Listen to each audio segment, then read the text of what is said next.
Hey all you Beatstars out there, I hope you're having a great day.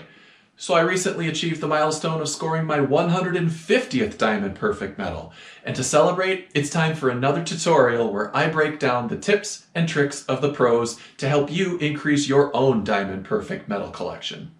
So I've already made a video that covers how to best calibrate your device using the sync audio feature, which again is the single biggest thing that a player can do to increase their consistency and overall scores. Link to that down in the description below. But let's say you're dialed in with your device and those perfect plus notes are rolling in, and now you find yourself getting scores that look like this, or this, or even this. And you're asking yourself, well, hey, how could I get all perfect plus notes but not be awarded a Diamond Perfect medal? That makes no sense. Well, the answer is in how you're playing your hold notes. So in today's tutorial, we're going to break down the anatomy of a hold note and the best strategy on how to play them so that you don't end up in this situation again. So let's not waste any more time and hop right in. Okay, so here we have a hold note. It's comprised of three major scoring components that I like to call the three T's. There's the tap, which is played like any other note and needs to be timed properly to score the maximum points.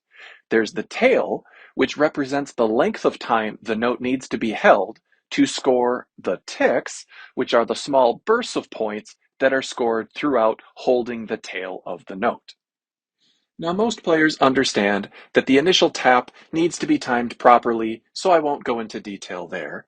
But a question I see often asked on social media forums is, how long do I need to hold the tail to score the maximum number of points?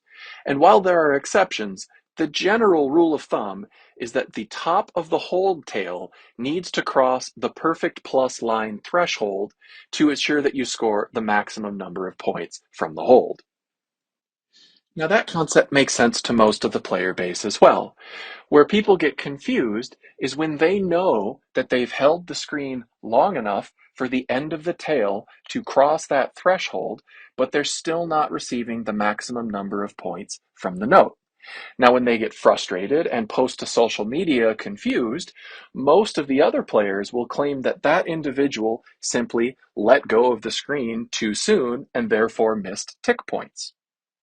In actuality, what's most likely happening is that they're missing out on their final tick or last burst of points that come from the note based on a mechanic of how these notes are programmed and where they initially tapped the screen for the tap portion of the note.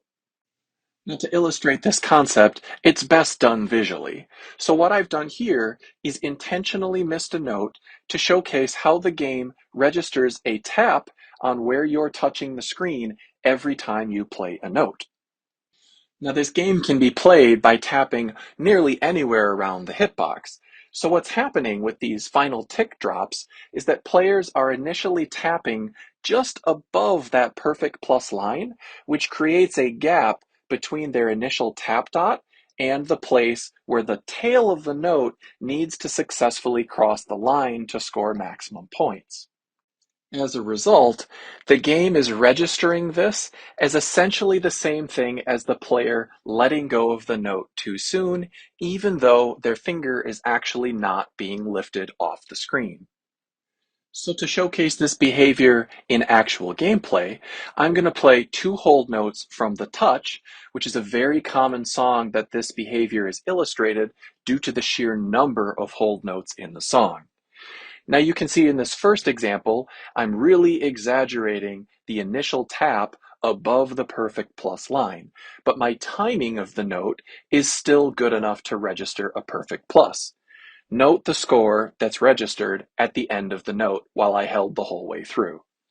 Now to showcase the strategy that the pros use to mitigate against this phenomenon, I'll exaggerate the other direction by playing the same hold note well below the perfect plus line. Once again, my timing is good enough to register a perfect plus, but note how the final score from this note is actually higher than it was when I played above the line previously. Now, if we think of this on scale for an entire song with several hold notes, it's quick to understand how a player could miss few notes from a perfect plus standpoint, but be downgraded a metal class, or even have a big point gap, but not miss any notes whatsoever and not receive a diamond perfect medal. So the key message on what you can do differently is to ensure you're always starting the initial tap of your hold note by playing below the perfect plus line. This will guarantee that when the top of the tail crosses that threshold, you will score your final tick. Now, this will take some getting used to and practice, especially if you're accustomed to always tapping on the hitbox, but take it from the pros.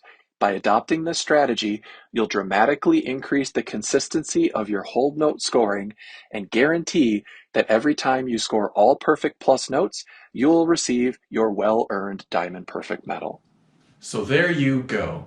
Equipped with this information and strategy, you'll be able to much better mitigate against those pesky hold note tick drops that are causing you from scoring diamond perfect medals. Well, that'll do it for today's tutorial. If you found this video helpful, or any of my other content helpful or entertaining, please consider giving those videos likes and subscribing to my channel. There's going to be more Diamond Perfect performances from Season 2, as well as the other extreme songs coming soon, and music to the other playlists in my channel.